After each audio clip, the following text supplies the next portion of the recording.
ሰላም የቃና ዜና ቅምሻ ነው። የዕለቱ ዋና ዋና ዜናዎች። የተባበሩት መንግስታት ድርጅት የጸጥታው ምክር ቤት የዓለም ነባራዊ ሁኔታን የሚያንጸባርቅ መሆን እንዳለበት በአፍሪካ ህብረት የፖለቲካ ጉዳዮች የሰላምና ደህንነት ኮሚሽነር አምባሳደር ባንኮሌ አዶዬ ገለጹ። አምባሳደር ባንኮሌ ይህን የገለጹት ከአፍሪካ ህብረት የመሪዎች ጉባኤ ጎን ለጎን አህጉራዊና ዓለም አቀፋዊ የሰላምና ደህንነት ጉዳዮችን አስመልክቶ ከመገናኛ ብዙሃን ለቀረበላቸው ጥያቄ ምላሽ በሰጡበት ወቅት ነው። 39ኛው የአፍሪካ ህብረት የመሪዎች ጉባኤ ዘላቂ የውሃ አቅርቦትና ደህንነቱ የተጠበቀ የንጽህና አጠባበቅ ስርዓቶችን ማረጋገጥ ለአጀንዳ 2063 ግቦች ስኬታማነት በሚል መሪ ሀሳብ ላለፉት 2 ቀናት በመዲናዋ ተካሂዷል። ከጉባኤው ጎን ለጎን ከጋዜጠኞች ጋር ቆይታ ያደረጉት አምባሳደር ባንኮሌ በምላሽና ማብራሪያቸው ከተባበሩት መንግስታት ድርጅት የጸጥታው ምክር ቤት ማሻሻያ ጋር በተያያዘ እኛ የምንፈልገው ቀልጣፋ፣ ውጤታማና ሁሉንም ያካተተ የተባበሩት መንግስታትን ነው ብለዋል። የጸጥታው ምክር ቤት የዓለም ነባራዊ ሁኔታን የሚያንጸባርቅ መሆን እንዳለበት ያነሱት አምባሳደር ባንኮሌ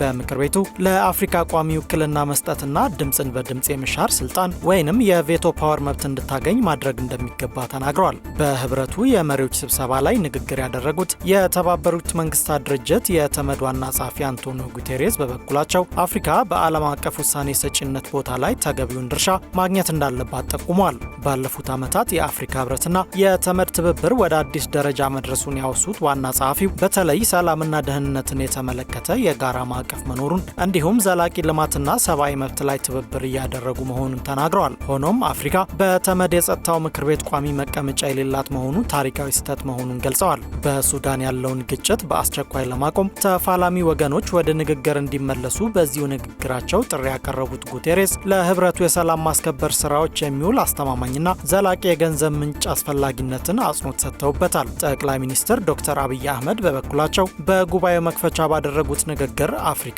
ከዓለም እያስተሳሰረች ያለችው ኢትዮጵያ አስተማማኝ የባህር በር ባለቤት መሆን ዘላቂ እድገትን፣ ቀጠናዊ መረጋጋትንና ብልጽግናን ለማረጋገጥ መሰረታዊ ጉዳይ መሆኑን ገልጸዋል። ከ130 ሚሊዮን በላይ ህዝብ ላላት ኢትዮጵያ በሰላማዊ የትብብር መርህ አስተማማኝ የባህር በር መዳረሻ እንዲኖራት ማድረግ ወሳኝ መሆኑን መናገራቸውንም ኢዜአ ዘግቧል። የኬንያ አየር መንገድ ሰራተኞች የስራ ማቆም አድማ የበረራና የአየር ትራፊክ ቁጥጥር ስራዎችን ማስተጓጎሉ ተገለጸ። የሀገሪቱ ብሔራዊ አየር መንገድ ኬንያን ኤርዌይስ አድማውን ተከትሎ በጆሞ ኬንያታ ዓለም አቀፍ አውሮፕላን ማረፊያ መስተጓጎል መፈጠሩን እንደገለጸ አዣንስ ፍራንስ ፕሬስ ዘግቧል። ኬንያ ኤርዌይስ ተጓዦች የበረራ መዘግየቶችን ጨምሮ የበረራ መነሻ ማስተካከያዎች ሊኖሩ እንደሚችሉ ከግምት ውስጥ እንዲያስገቡና የበረራ ሁኔታቸውን ሳያረጋግጡ ወደ አየር ማረፊያው እንዳይሄዱ አስጠንቅቋል። አየር መንገዱ በኤክስ ገጹ በለጠፈው መልእክት በጆሞ ኬንያታ ዓለም አቀፍ አውሮፕላን ማረፊያ የአየር ትራፊክ ቁጥጥር ስራ መዘግየቶች እንደገጠሙትና ይህም የተወሰኑ የሚነሱና የሚያርፉ አውሮፕላኖች ላይ ተጽዕኖ ማሳረፉን ጠቁሟል። ባለፈው ሳምንት የኬንያ አቪዬሽን ሰራተኞች ማህበር የሰራተኞች የቅጥር ስምምነትን ጨምሮ እልባት ባላገኙ ቅሬታዎች ምክንያት ከዛሬ ጀምሮ አድማ እንደሚመታ አስታውቆ ነበር። ህብረቱ ጥያቄዎቹ እስከ ሰኞ ድረስ ካልተመለሱ የኬንያ አየር ክልል በአጠቃላይ እንደሚዘጋ ማስታወቁም ይታወሳል።